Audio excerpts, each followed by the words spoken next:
Bayangin kamu adalah seorang perempuan yang lulus kuliah dengan nilai terbaik. Punya semangat besar, mimpi yang besar, dan juga pikiran yang sudah sangat amat terasah. Namun realitanya ketika kamu sampai pada dunia praktisi, kamu melamar pekerjaan, pertanyaan pertama yang dilemparkan ke kamu, itu bukan seberapa besar kontribusi yang bisa kamu berikan. Tapi, apa status pernikahanmu? Sekarang pertanyaannya adalah, apakah ini sistem yang sudah menjalar? Nyatanya iya.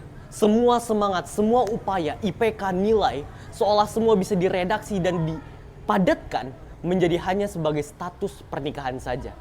Ini adalah sistem patriarki yang menjalar, sudah sampai kemana-mana, dan menempatkan seorang wanita hanya pada kursi pinggiran, dan bukan di meja pengambil keputusan. Data dari BPS sendiri pada tahun 2021 bilang bahwa partisipasi tenaga kerja perempuan hanya ada di angka 54%. Sedangkan laki-laki ada di angka 82%. Tapi banyak yang bilang bahwa itu biasa karena memang perempuan itu lemah. Atau mungkin biasa karena perempuan sudah seharusnya kerjanya di rumah. Tapi apakah benar begitu? Atau mungkin itu hanya standar yang dilandasi oleh patriarki yang bertujuan agar perempuan tetap berada di belakang layar. Ketidakadilan ini tidak hanya berhenti pada ketimpangan gaji, tetapi juga beralih ke psikologi perempuan, di mana perempuan yang sering kali merasa tidak dihargai atau mungkin tidak dianggap akan perlahan-lahan merasa bahwa dirinya tidak pernah cukup.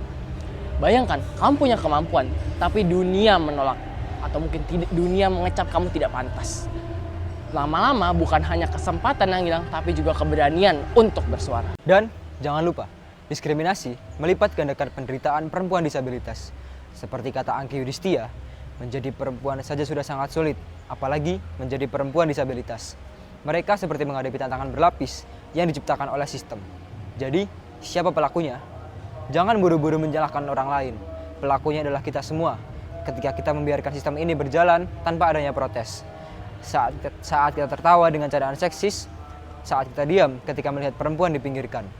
Dampaknya, psikis retak, ekonomi terhambat, dan sosial yang timpang. Kita seperti menciptakan panggung di mana laki-laki berperan sebagai pemeran utama dan perempuan hanya duduk sebagai penonton yang sesekali diminta untuk bertepuk tangan. Solusinya, bukan hanya video ini yang berakhir di galeri kita. Kita butuh perempuan berani yang berani mendobrak meja rapat, berdiri dan berkata, "Saya ada di sini dan saya tidak akan diam." Diskriminasi gender tidak hanya sekedar isu, ia adalah luka yang diturunkan secara generasi ke generasi. Pertanyaannya sekarang, apakah kita akan meneruskan luka ini atau kita yang akan menghentikannya?